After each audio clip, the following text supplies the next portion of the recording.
again, everyone. Welcome to the INFOWARS Nightly News. I'm Darren McBreen, sitting in tonight for Alex Jones. It is Friday, February 24th, 2012, and here's a quick look at what we have lined up for you this evening.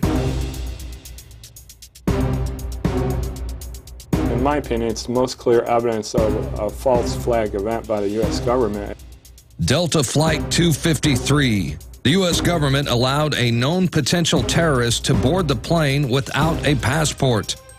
Tonight, the final segment of our four-part series of an exclusive INFOWARS interview with Flight 253 passenger Kurt Haskell, who maintains that the underwear bomber was carrying a fake bomb and was the unwitting dupe in a case of government entrapment. Then, is global warming being exploited by governments as an excuse to play God? Rosalind Peterson of the Agriculture Defense Coalition joins us to talk about the UN's plan to regulate worldwide geoengineering of the planet.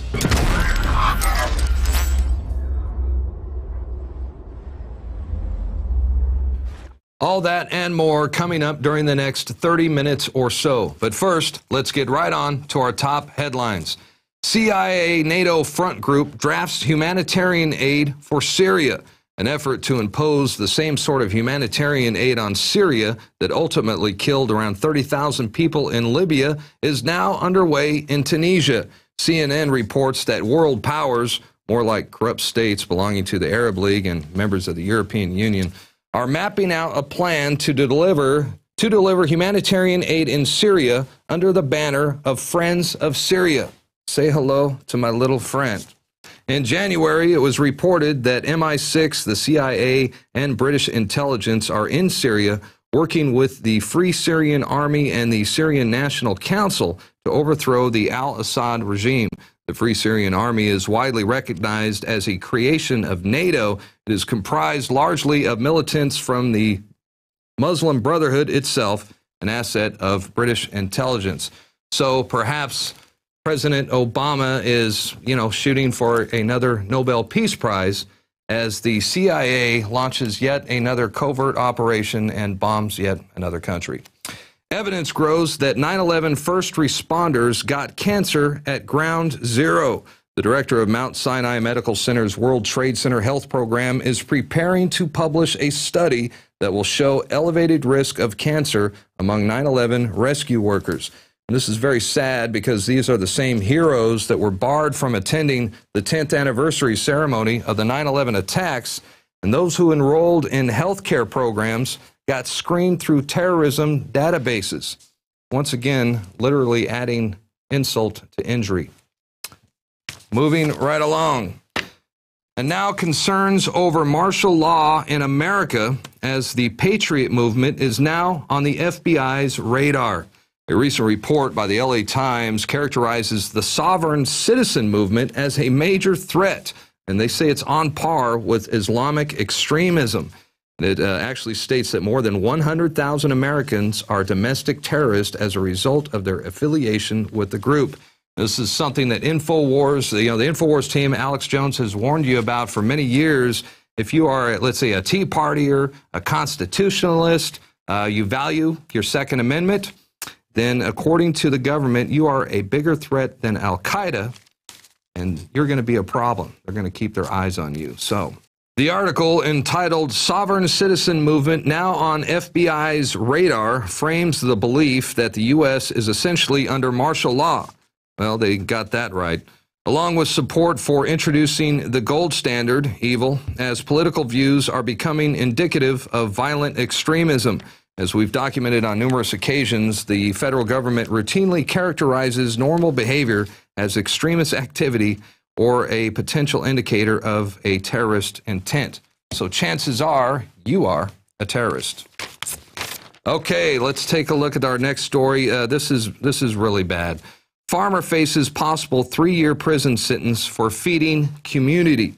Wisconsin dairy farmer Vernon Hershberger is being charged with 4 criminal misdemeanors that could land him in prison for 3 years and fines of over $10,000. His crime? Supplying a private club with fresh milk and other farm products.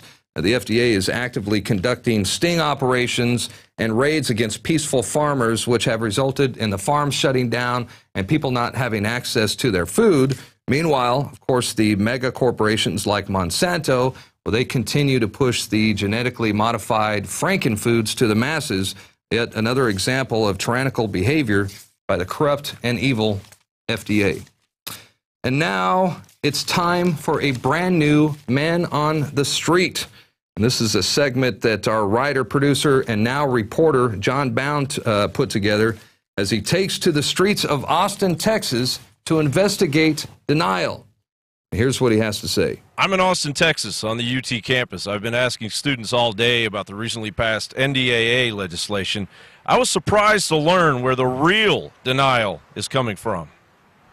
Just one look at mainstream news will make any rational thinker conclude that Americans are in a hyper state of denial.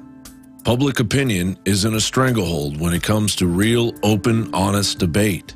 Whether it's the looming war in Iran based on fear-mongering and little fact, or the blind eye given to Ron Paul's agenda to get the country back to its constitutional values. The new Suffolk University poll shows him with a commanding lead in New Hampshire at almost 30 points above his rivals. At the same time, Newt Gingrich and John Huntsman have faltered.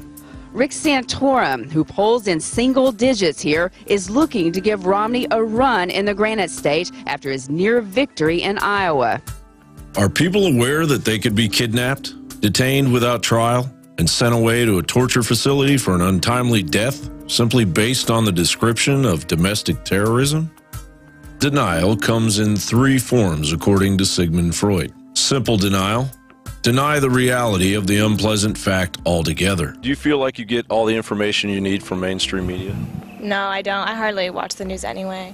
And I'm in a lying and deception class right now, and we talked about media and like news and how most of it is just, they take like the smallest thing possible, it's not a big deal, and blow it out of proportion so you at least feel like something important's going on, when in fact like there are other things that could be covered that, I mean, they don't want to cover or they don't. Minimization. Admit the fact, but deny its seriousness. Just wanted to ask you if you've heard about the NDAA legislation, the bill that allows the president to detain American citizens, whisk them away off to a torture facility, and never be seen again, that's been legalized as of this year. Are you aware of this? I actually have heard of that. That's like how they weren't going to close Guantanamo. That was like the legislation that like decided that, I believe. If you're labeled a domestic terrorist, which could include the fact that you're missing fingers, that you bought beer at a store with cash, that you bought baby formula, do you take that seriously, or would you feel like, yes, that may be happening, but it's probably for a good reason? Because I don't know the details, like I want to say that it could possibly be for a good reason. Projection. Admit both the fact and the seriousness, but deny responsibility. Once the war against Saddam begins, we expect every American to support our military, and if they can't do that, to shut up. Would you be more prone to say, yeah, that's happening, but there's nothing you can do about it? I don't think that there's nothing that can be done. I think if enough people are informed about it, then the more people that are informed, the more people can, have an input and say, and one voice, adds to that change. So, I mean, what's the entire point of this bill? Domestic terrorism, they want to quiet their critics. We represent the alternative media.